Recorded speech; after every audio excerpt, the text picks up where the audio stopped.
नमस्ते, प्रणाम सभी को। चंद्रमा किसने विषय आज करेंगे। पिछली क्लास में हमने सूर्य के कर लिए थे।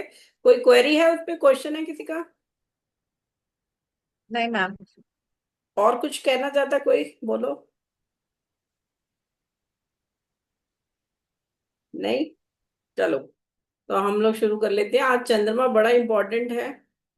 चंद्रमा बहुत इंपॉर्टेंट ग्रह है। और देखिए, ये देख रहे हैं आप चंद्रमा की जो मैंने आपको पिक्चर डिपिक्ट की है, यहाँ पे भगवान शिव आराधना में है। और यहाँ चंद्रमा की मैंने आपको कलाएं दिखाई हैं। चंद्रमा, ठीक है। चलिए, यहाँ पे हम देख रहे हैं चंद्रमा जो ग्रह है वो, यहाँ पे इसकी कलाएं दिखाई हैं। आप सबको पता है चंद्रमा जो है, एक तरफ पूर्णिमा का चंद्रमा होता है जब पूरा चंद्रमा दिखता है हमें, पर एक तरफ होता है जब हमें बिल्कुल नहीं दिखता, तो वो अमावस का चंद्रमा होता है। और ये अमावस का चंद्रमा हर दिन एक एक कला बढ़ता है, बढ़ता जाता है। ये कृष्ण पक्ष है। जब चंद्रमा छोट अमावस के बाद जो शुरू हुआ, तो ये शुक्ल पक्ष है। ये बढ़ता हुआ चंद्रमा जहाँ है, ये शुक्ल पक्ष है। और 15 दिन में ये पूर्णिमा के चंद्रमा पे पहुंच जाता है, ठीक है। 12-12 डिग्री एक दिन में चलता है चंद्रमा, और ये यहाँ पूर्णिमा पे यहाँ आ जाता है। जब पूर्णिमा होती है उसका मतलब होता है कि चंद्रमा जिस राशि में, उससे 7वीं राशि में सूर्य है। या समझो तो सूर्य जिस भी राशि में, उससे 7वीं राशि में चंद्रमा है, तब पूर्णिमा है। अब इसके बाद ये घटना शुरू होगा। जब पूर्णिमा हो जाएगी तब ये घटता हुआ चंद्रमा बनेगा। ये कृष्ण पक्ष का चंद्रमा है जब ये घट रहा है, ठीक है। तो ये लास्ट में घट के 15वें दिन पे अमावस आ जाएगी, जब पूरा चंद्रमा गायब हो जाएगा, दिखेगा नहीं। तो अब ये चंद्रमा के नक्षत्र, जो चंद्रमा जिस नक्षत्र में होता है जन्म के वक्त, उसी की दशा से जीवन की शुरुआत होती है। उस नक्षत्र की भी बहुत वैल्यू है इंसान के ऊपर। अब यहाँ पे चंद्रमा जो दिखाया है यहाँ पे, ये बीच में मैंने यहाँ राशियां वगैरह ये सब दिख रही हैं।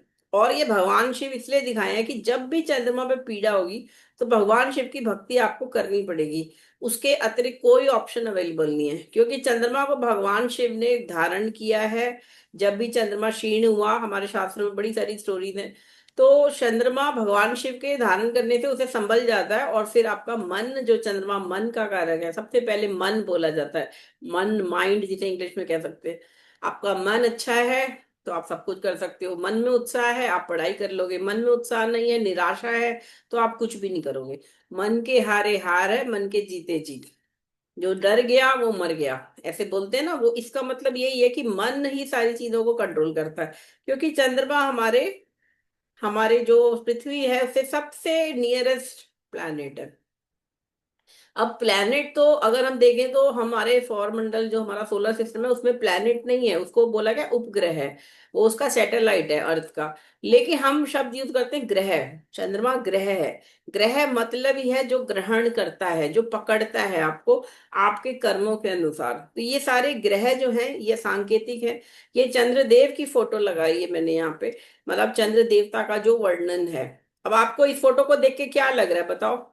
आप बताओ, इससे आपको इनके बारे में क्या पता चल रहा है, अगर सिर्फ फोटो देख के बोलोगे। साइड में जो लिखा है वो मत पढ़ो। कि मैम बहुत सुंदर है सुंदर है, ब्यूटीफुल है, यस। और शांत है, वाइट ऑरा आ रहा है तो बड़ी पीसफुल है। Yes, right. और किस किस पे बैठे हुए हैं? मैम हिरन पे। तो हिरन तो बहुत चंचल होता है। चंचल, चंचल होता है। हिरन बहुत द्रुत गति से भागता है ना, तो चंचल। तो हम्म। ये तीनों चीजें चंद्रमा के, समझ लीजिए जिसका चंद्रमा स्ट्रांग है, या जिसका चंद्रमा मतलब जिसका अच्छा होगा तो वो सुंदर होगा, गोल फेस होगा उसका, सुंदर होगा। कर्क राशि चंद्रमा की राशि है। और कर्क राशि अगर अच्छी बैठी है, उसमें चंद्रमा बैठा है, या चंद्रमा जिसमें उच्चका कहाँ होता है, चंद्रमा होता है टॉरस राशि में उच्चका। अभी हम उस पर भी आएंगे, सारी राशियां। तो वहां पे टॉरस का मतलब एग्जॉल्टेड, चंद्रमा की पूर्ण कला है वहां पे। एक तो पूर्णिमा का चंद्रमा है, अगर पूर्णिमा है, सूर्य ऐसे सप्तम में चंद्रमा बैठा है, तब भी बहुत अच्छे फल देगा चंद्रमा। और इसके अतिरिक्त चंद्रमा जब कर्क का हो या वृषभ का हो, तो इंसान को बहुत सुंदर बनाता है, चंचल बनाता है। ऑरा बहुत अच्छा होता है, बहुत सबका भला चाहते हैं।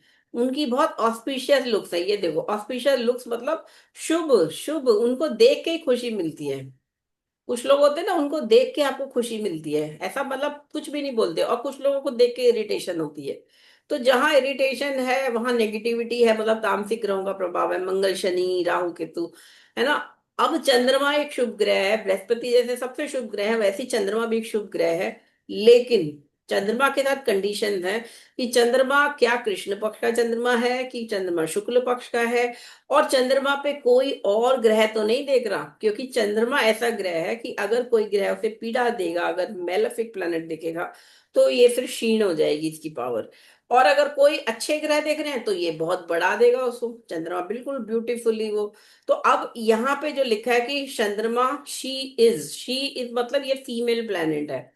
ये एक एफ, वैसे तो चंद्रदेव तो मेल जेंडर बोला जाता है, क्योंकि ऐसा माना जाता है कि जो राजा दक्ष थे, जो पहले राजा थे प्रजापति, उनकी 27 पुत्रियां थी।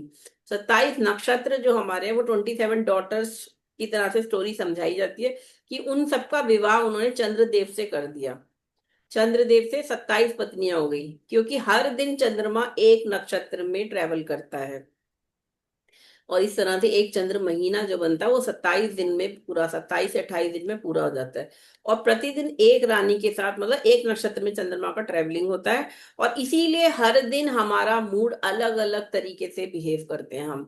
कई बार होता है ना, किसी को गुस्सा आता है तो हम उनसे कहते हैं कि भाई 2 दिन अभी रुक जाओ, तुम्हारा मूड ठीक नहीं है, अभी कुछ दिन में कर लेना, थोड़ा इमीडिएटली मत। किसी को गुस्सा आ रहा है या किसी को बोरिंग लग रहा है, थोड़ा रुक जाओ। क्यों? क्योंकि चंद्रमा का नक्षत्र बदल जाएगा अगले दिन, फिर अगले दिन और बदल जाएगा। तो 2-3 दिन का टाइम दे देते हैं इसलिए कि ठीक हो जाएगा। किसी के साथ ट्रेजेडी हो गई, किसी का दुख, किसी की मृत्यु हो गई घर में, तो उस केस में भी हम कहते हैं थोड़ा समय लगेगा लेकिन संभल जाएगा। क्योंकि जैसे जैसे चंद्रमा ट्रेवल करता जाएगा अगले अगले नक्षत्र में, वो जो उसकी माइंड स्टेट है वो चेंज होती जाएगी। ठीक है, तो ये चंद्रमा का नेचर है। हर दिन अलग अलग कलाओं में जाएगा, कभी बढ़ता बढ़ता हुआ चंद्रमा होगा किसी कुंडली में, कभी घटता हुआ होगा।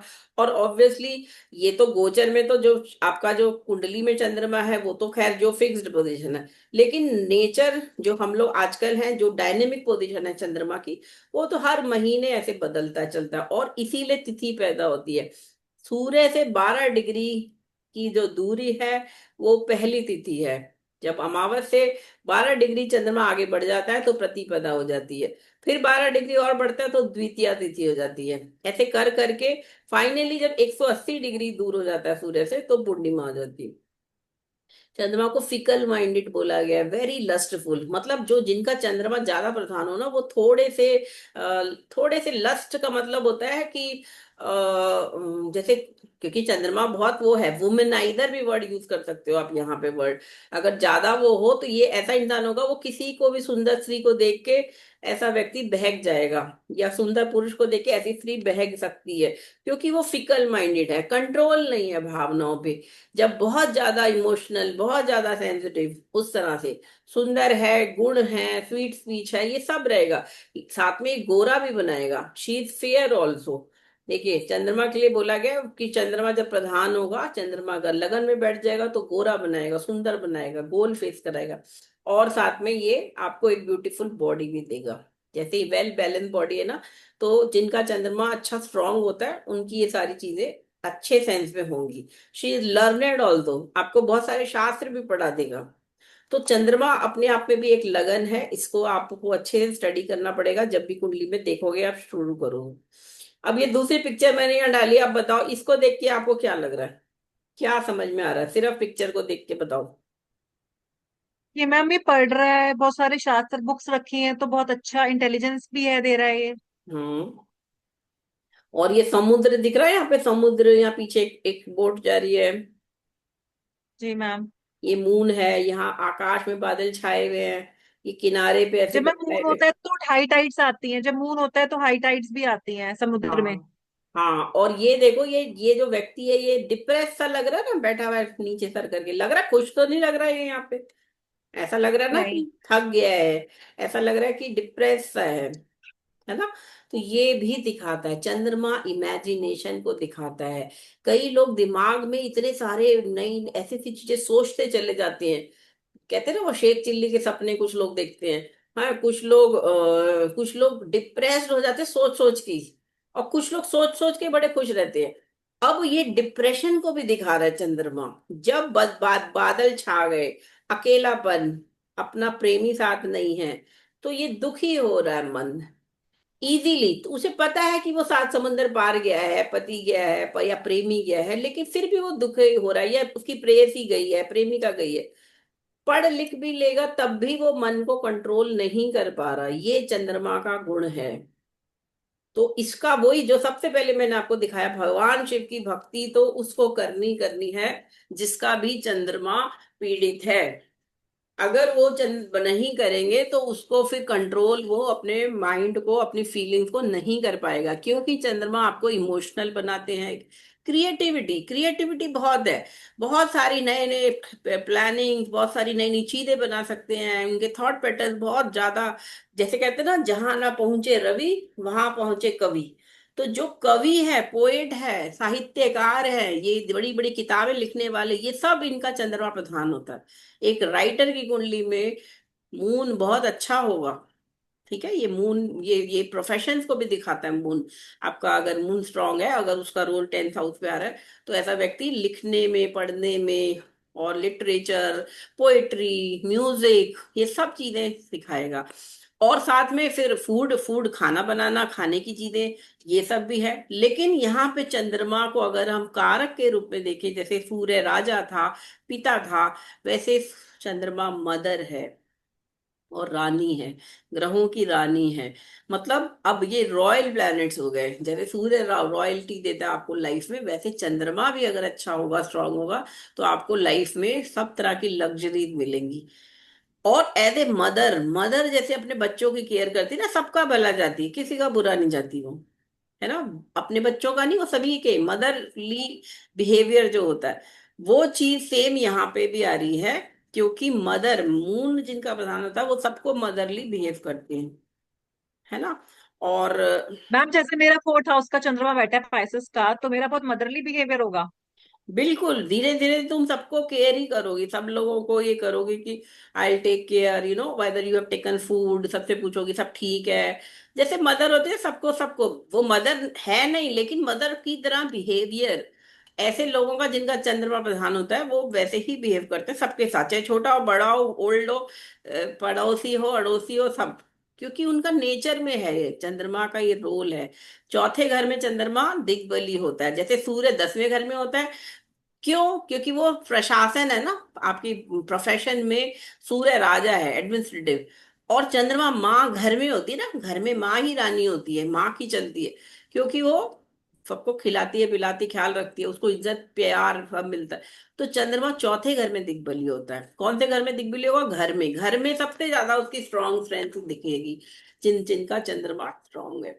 4th हाउस में चंद्रमा बहुत अच्छा होता है। अब ये कैसा कलर कॉम्प्लेक्शन? टॉनी वाइट, जो दूधिया होता है रंग, या फिर चांदनी का जो रंग होता है ना, वो उसको, उस रंग को ही चंद्रमा दिखाएगा। ऐसे लोग जिनका चंद्रमा टॉरस का हो या कर्क का हो, वो गोरे होते हैं, फेयर होते हैं, ब्यूटीफुल वाइट, बिल्कुल मतलब अच्छा वाला जो सुंदर। अगर कोई पाप ग्रह देख रहा हो तो ऑब्वियसली थोड़ा कम हो जाएगा कॉम्प्लेक्शन। लेकिन अगर ये ठीक ठीक बैठे, टॉरस और कर्क राशि में कोई पाप ग्रह नहीं है, तो ये बहुत गोरा बनाएगा, बहुत सुंदर होगा, एक्सेप्शनली ब्यूटीफुल बनाता है ये। ठीक है। वैश्य जाति को दिखाता है, बिजनेस क्लास। देखिए चंद्रमा पानी को दिखाता है, वाटरी प्लेनेट है, समुंदर को दिखा रहा है। तो लिक्विडिटी, जो बिजनेस होता है ना, पैसे, पैसे को हम क्या कहते हैं? लिक्विडिटी। लिक्विडिटी किससे है? पैसा है, पानी वाला है ना, तो ये वैश्य है, यानी ट्रेडिंग। तो ये याद रखना है आपको कि जिसका चंद्रमा प्रधान है वो बिजनेस ओरिएंटेड है, उनको पैसा तो चाहिए, क्योंकि पैसे से ही फिर लग्जरी आप खरीद सकते हो। उसके बिना तो फिर आप हैंड टू माउथ रहोगे, है ना, दूसरों पर डिपेंडेंट। तो ये इनको ये समझते हैं पैसे की वैल्यू, मतलब बिजनेस इनके कह सकते हैं ब्लड में है एक तरह से। गुण सात्विक है, जैसे पिता माता हमेशा सबका भला चाहते हैं, वैसे राजा सूर्य और पिता रानी चंद्रमा सात्विक गुण प्रधान है। फीमेल प्लैनेट है, और ये वो वुमेन को भी दिखाएगा, लेकिन दो तरह से मैम देखेंगे। जिसका चंद्र मैम जिसका चंद्रमा पीड़ित है, हम उसको रुद्राक्ष पहना के कंट्रोल कर सकते हैं? रुद्राक्ष से चंद्रमा का कोई प्रभाव नहीं वो होगा। हाँ, ब्लड प्रेशर है तो थोड़ा ठीक हो जाएगा। रुद्राक्ष सिर्फ हेल्थ के लिए होता है, सिंपल। ठीक है। आपको मृत्युंजय मंत्र का पाठ करना पड़ेगा जिसका पीड़ित है, और साथ में आपको चंद्रमा के दान कर सकते हैं मंडे के। और सबसे बड़ी बात, भगवान शिव की भक्ति ही करनी है, चाहे तो आप रोज जल चढ़ाओ शिवलिंग पे, और रोज भगवान शिव का मृत्युंजय मंत्र पाठ करो। और हो सके तो ज्योतिर्लिंग विजिट करो, 12 के 12 ज्योतिर्लिंग। तो आपका वो सारा प्रभाव 90-80% कम हो जाएगा। ठीक है। अदरवाइज तो आपको बहुत मेंटल एब्रेशन हो सकते हैं, डिप्रेशन हो सकता है, मूड स्विंग्स हो सकते हैं, बाइपोलर हो सकता है। चंद्रमा अगर पीड़ित हो और उसका इलाज ना करे जाए तो इंसान पागल तक हो सकता है। तो ये भी याद रखना है कि चंद्रमा अच्छा है तो बहुत अच्छा देगा, बुरा है तो बहुत बुरा देगा, क्योंकि ये ऐसा प्लेनेट है कि ये सबसे सॉफ्ट प्लेनेट इसे कहते हैं, सबसे फास्टेस्ट मूविंग प्लेनेट भी है। 2.25 दिन में एक राशि बदल देते हैं, रोज एक नक्षत्र बदलते हैं, मूवमेंट, कितनी ज्यादा मूवमेंट है लाइफ में, है ना। तो ये देखो, ये मैंने जो अभी आपको दिखाया था, ये अमावस का चंद्रमा, फिर ये बढ़ता हुआ चंद्रमा है तो शुक्ल पक्ष कहलाता है, और ये अच्छा कहलाता है, पूर्णिमा का बेस्ट होता है। और फिर यहाँ से घटता है, फिर पूर्णिमा के बाद फिर ये कृष्ण पक्ष हो जाता है। तो ये फिर ये खराब फल देता है। तो आपको ये जरूर देखना है कि चंद्रमा कुंडली में कौन से पक्ष का है। ठीक है। वो मैंने आपको उस दिन पिछली वाली क्लास में बताया भी था कि कितनी डिग्री, सूर्य से 4 घर आगे तक चंद्रमा लो उसका वैल्यू है, ज्यादा नहीं है। चौथे से 8वें में मध्यम है, और फिर 8वें से आगे फिर वो क्षीण हो जाएगा। तो बीच में जो शुक्ल पक्ष के आगे पीछे के समझ लो, 4 4 दिन ले लो, पूर्णिमा के 4 दिन पहले 4 दिन बाद के बेस्ट होते हैं। ठीक है। अब ये चंद्रमा की जो कलाएं है ना, इससे भगवान कृष्ण और भगवान राम, इनके बारे में बताया गया है। चंद्रमा की पूर्ण कला अवतार भगवान कृष्ण को माना गया, 16 कला संपन्न थे, और राम जी 12 कला संपन्न थे। इसमें से क्या कम है, देखिए राम जी के बारे में आपने जो भी शास्त्र में हमारे रामचरितमानस है, वाल्मीकि रामायण है, उसमें पढ़ा होगा, तो आपने देखा होगा वो मर्यादा पुरुषोत्तम कहलाते हैं। मतलब वो अनुशासन या जो नियम समाज के बनाए उनको वो फॉलो करने को कहते हैं और उसको फॉलो करते हैं।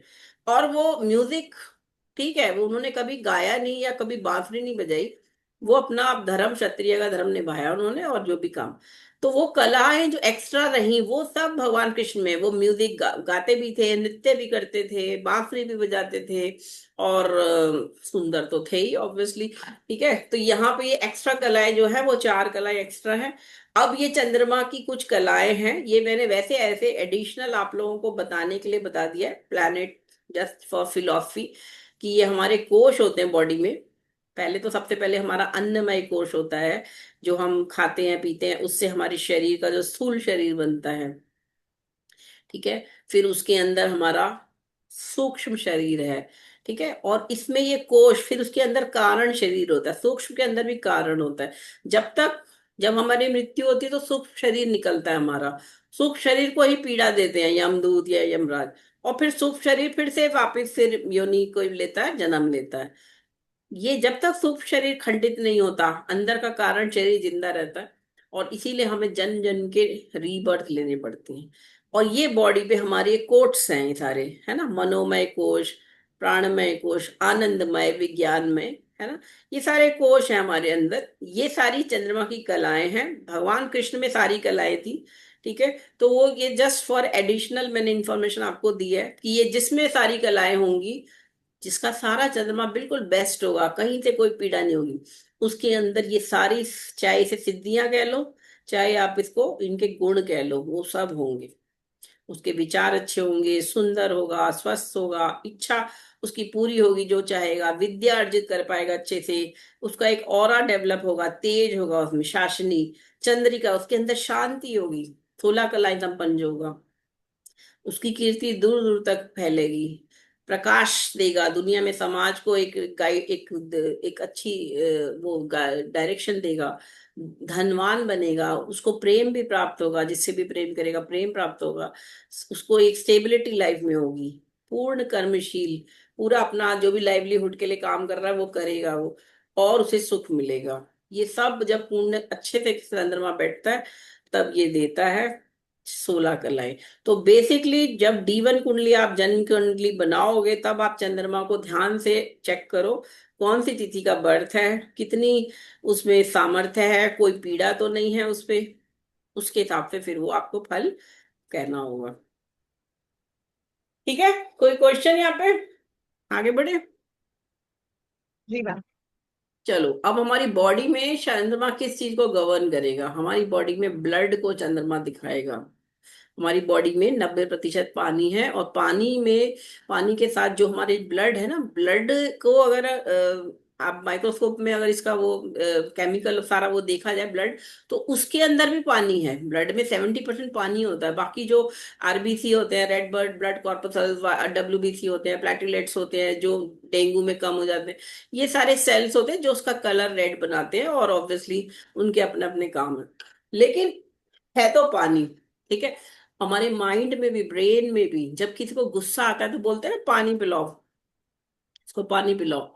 पानी पीने से क्यों हमारा गुस्सा शांत हो जाता है?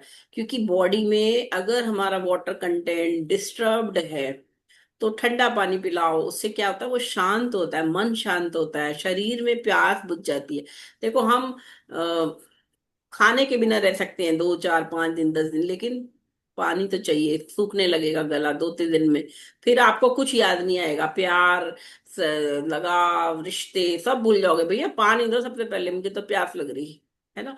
क्योंकि मर भी सकते हैं। ठीक है, सांस वायु उसके भी ऊपर है कि सांस तो बिल्कुल ही घुट जाएगी अगर 5 7 मिनट बाद सांस ना मिले, तो ऑक्सीजन ना मिले। लेकिन उसके बाद सेकंड जो मेन है वो हमारा वाटर है।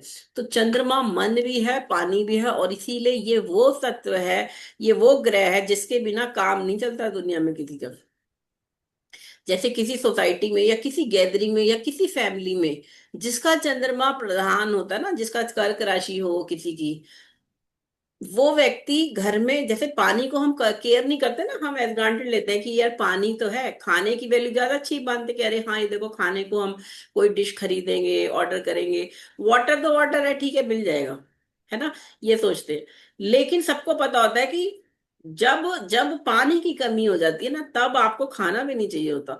मतलब मेरा मतलब ऐसे लोग जिनका कर्क राशि होती है, जैसे भगवान राम की कर्क राशि थी, है ना, भगवान कृष्ण की तो वृषभ राशि थी, उच्च का चंद्रमा था, लेकिन भगवान राम की कर्क राशि थी।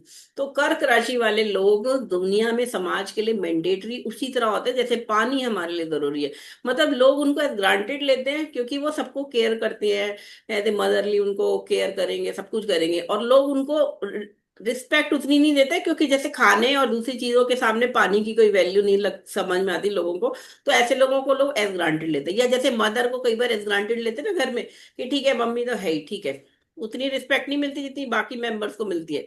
लेकिन जिस दिन मम्मी घर से जाती है या कहीं मायके गई या तीर्थ यात्रा पे गई, या पानी आपको जब नहीं मिले, तब आपको उसकी वैल्यू समझ में आती है।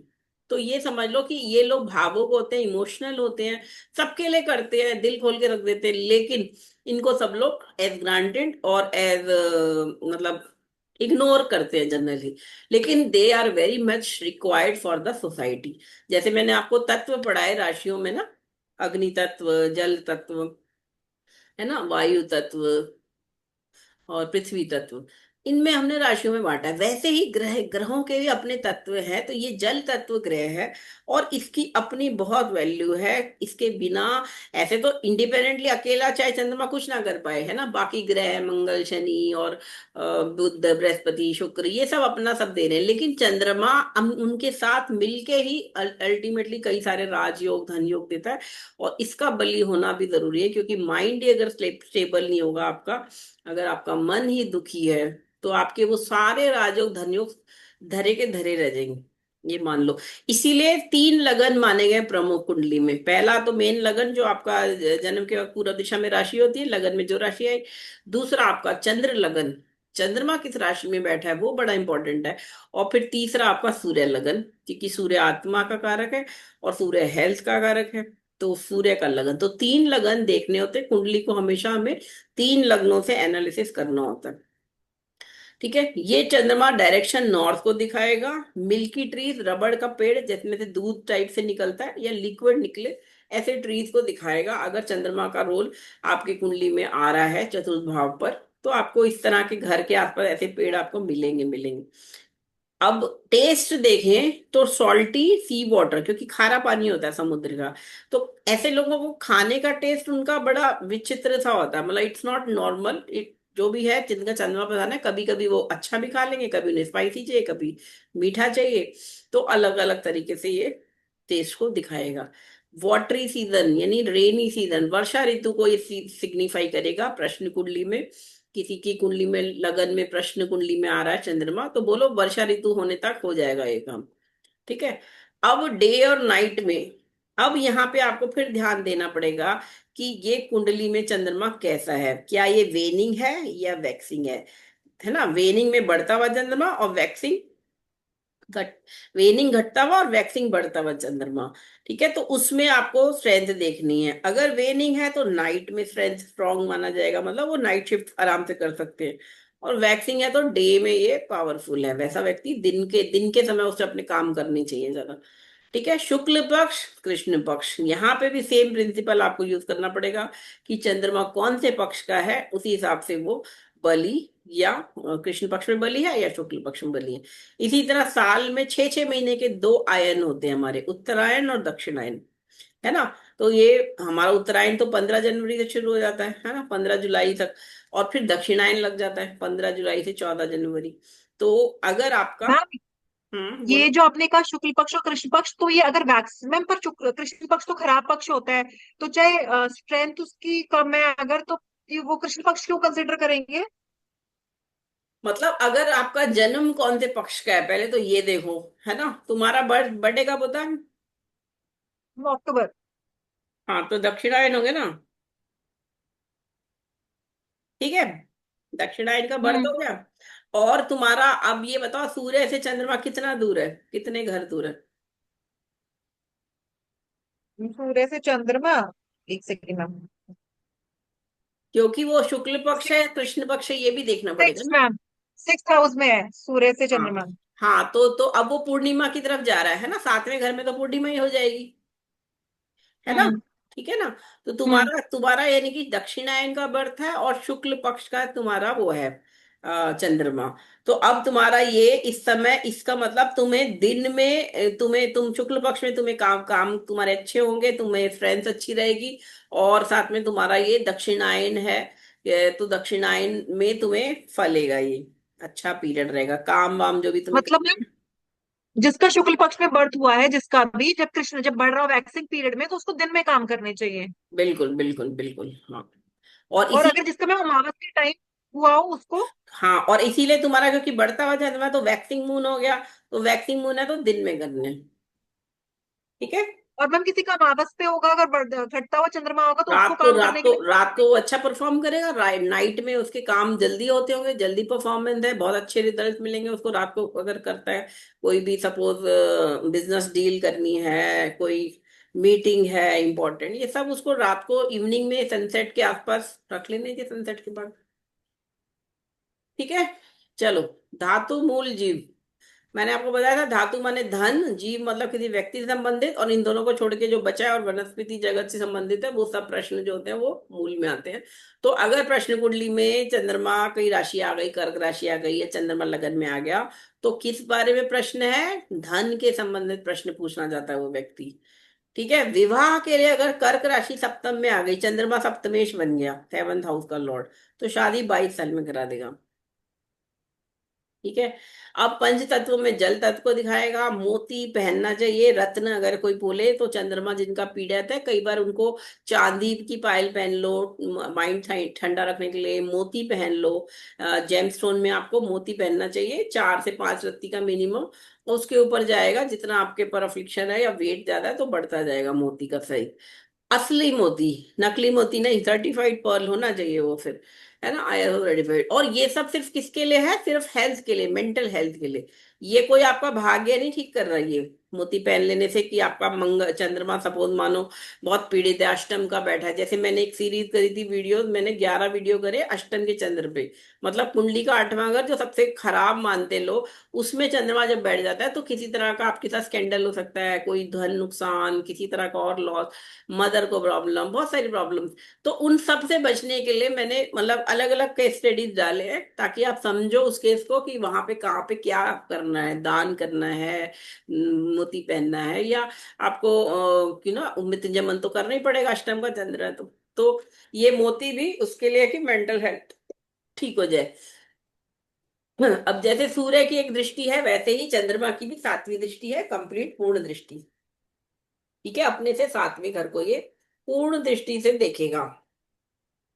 अब अगर शुक्र के सप्तम में चंद्रमा बैठा है और चंद्रमा शुक्र को देखेगा तो इंसान के विवाह विवाह का कारक जो शुक्र है उसको ये अच्छा ब्लेस कर रहा है, तो पत्नी हो सकता है चंचल भी हो साथ में, क्योंकि वो चंद्रमा भी उस पे रोल आ रहा है वीनस पे, मंगल को मैम देख ये रहे बार दोबारा समझाना मैम, ये जो मून मून और वीनस का बोला जैसे। हैं। शुक्र अगर चंद्रमा से सप्तम है तो इसका मतलब वीनस क्योंकि कारक है पत्नी का या पति का, जो भी शादी का, तो पत्नी या पति जो भी होगा, स्पाउस, शादी उससे होगी जो चंचल भी होगा, यंगर लुकिंग भी होगा, क्योंकि चंद्रमा की दृष्टि आ जाएगी ना शुक्र पर। और ये रोमांटिक भी बनाएगा उस व्यक्ति को, बहुत इमेजिनेटिव, बिकॉज चंद्रमा और शुक्र आपस में एक दूसरे को देखेंगे। मैम मून मून और वीनस सामने एक दूसरे को देख रहे हैं या फिर मून और वीनस दोनों के साथ बैठे हुए हैं, तब सेम यही रिजल्ट देंगे? देखो अब दोनों साथ बैठे हैं, अब उनके बीच में कितनी डिग्री का डिफरेंस है वो भी तो देखना पड़ेगा। कई बार तो दोनों साथ बैठ जाते हैं तो विवाह ही नहीं करता ऐसा व्यक्ति, क्योंकि उसने अपने से ही विवाह कर लिया होता है, वो अपने लिए ही सफिशिएंट है, उसको जरूरत ही नहीं किसी की। तो वो अलग अलग कॉम्बिनेशन है, लेकिन मैं अभी सिर्फ दृष्टि की बात कर रही हूँ कि ये सातवें घर में आ गया, तो वो एक शुभ है। अगर वो चंद्रमा अच्छा शुभ चंद्रमा है, मतलब बढ़ता हुआ चंद्रमा है, शुक्ल पक्ष का है, पीड़ित नहीं है, तो ऐसा चंद्रमा उस शुक्र को, जो विवाह का कारक ग्रह है, उसको दृष्टि दे रहा है। और दृष्टि दे रहा है तो मतलब उसको ब्लेस कर रहा है, जैसे बृहस्पति के लिए कहते हैं कि वो अपनी अमृत की बूंदें छिड़क देते हैं, वैसे ही ये चंद्रमा चंद्रदेव की ब्लेसिंग दे रहे हैं। और फिर वो उसका विवाह में सुख समृद्धि, पैसा, हर तरह का सुख, एज ए क्वीन आपको ब्लेस कर रही हो, जैसे कि वो आपको रोज देंगे। ठीक है। इसके देवता कोई लोग, कुछ लोग वरुण देवता जो समुद्र के देवता, उनकी पूजा पहले होती थी बहुत समय पहले, आई थिंक पिछले युग में, शायद त्रेता या द्वापर में या सतयुग। पर अब तो भगवान कोई कुछ लोग चंद्रवंशी, क्योंकि भगवान कृष्ण चंद्रवंशी है तो कृष्ण की भक्ति पलती है इनका, अगर किसी का पीड़ित हो। और वैसे तो भगवान शिव की तो 100% श्योर शॉट है कि मृत्युंजय मंत्र करो तो आपका काफी हद तक अफ्लिक्शन या जो भी कुंडली में प्रॉब्लम है, चंद्रमा अगर पीड़ित है तो वो दूर हो जाती है। तो इन तीनों में से आप कर सकते हो। कई लोग चंद्रमा का मंत्र भी करते हैं, चंद्रदेव, नवग्रहों के मंत्र है अपने अपने। बट मेरे हिसाब से तो भगवान शिव की भक्ति is the most ideal remedy for affliction on moon. ठीक और है। मैम किसी की चंद्रमा की महादशा आ जाए और पीड़ित तो चंद्रमा डिप्रेशन में ही जा रहा है, तो उसको हम शिव भगवान की आराधना करने के लिए कह दें? हाँ बिल्कुल, मृत्युंजय मंत्र तो बेस्ट है फॉर डिप्रेशन और मूड स्विंग्स, और जो लोग इरिटेट होते हैं जल्दी, उनके सबके लिए मृत्युंजय मंत्र इज द बेस्ट। ठीक है। अब ये बेनिफिक, ये मैंने आपको बता दिया कौन से पक्ष का है, वो देख लेना। बेनिफिक इफ इंक्रीजिंग, अगर बढ़ता हुआ चंद्रमा है तो ये शुभ है, कुंडली में शुभ ग्रह माना जाएगा इसको।